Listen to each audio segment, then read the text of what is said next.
Nessa semana, vamos entender a diferença entre arranjos e combinações.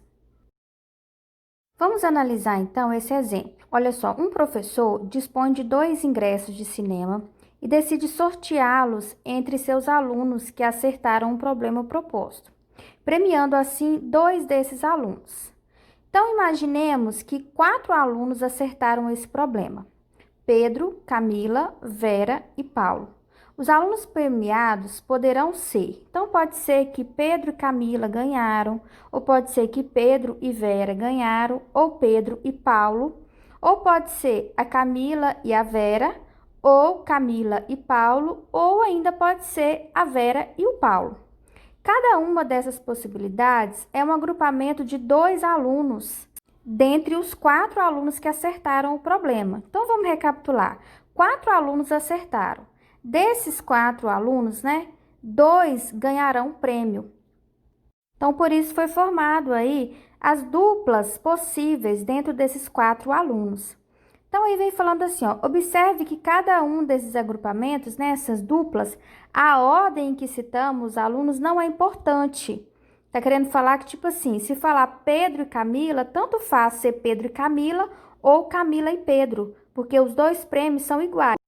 Quando agrupamos objetos, pessoas, de modo que a ordem, não importa, isso aí a gente chama de combinações, tá bom? Quando a ordem não importa, é combinação. Agora vamos refletir uma outra situação. Suponha agora que a professora tem 2 ingressos. Agora, olha só, um ingresso é para o cinema e o outro ingresso é para o teatro. E avisasse que o primeiro aluno sorteado irá receber o ingresso do cinema e o segundo sorteado receberá o de teatro.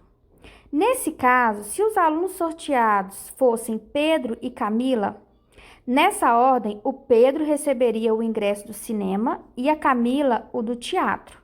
Agora, nesse caso aqui, olha, se o sorteio fossem em ordem diferente, se fosse primeiro a Camila e depois o Pedro, a ordem agora faz diferença, porque nós temos prêmios diferentes, entendeu? Então, nessa situação aí, a ordem se importa sim. Então, quando a ordem importar, a gente vai chamar isso de arranjo, tá bom? Olhem para vocês verem, ó. Reescrever os parágrafos após o segundo quadro tracejado pelo que se segue. Assim, no exemplo acima, se considerarmos os elementos Pedro, Camila, Vera e Paulo, vamos escrever os arranjos desses 4 elementos tomados 2 a 2. Então, nesse caso aqui, ó, pode ser Pedro e Camila, pode ser Pedro e Vera, Pedro e Paulo. Pode ser também Camila e Pedro, Camila e Vera e assim por diante. Nós teremos que escrever todos os arranjos possíveis com esses 4 nomes que estão aí, tá vendo?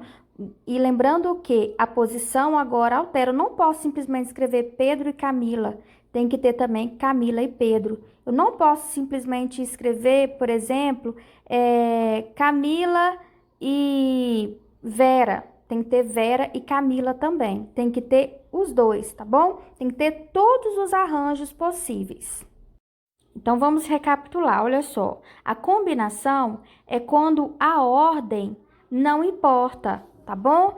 É como se os prêmios fossem iguais, então a ordem do sorteio não faz diferença. Agora, o arranjo é quando a ordem faz diferença, então a gente vai ter que fazer todos os arranjos possíveis.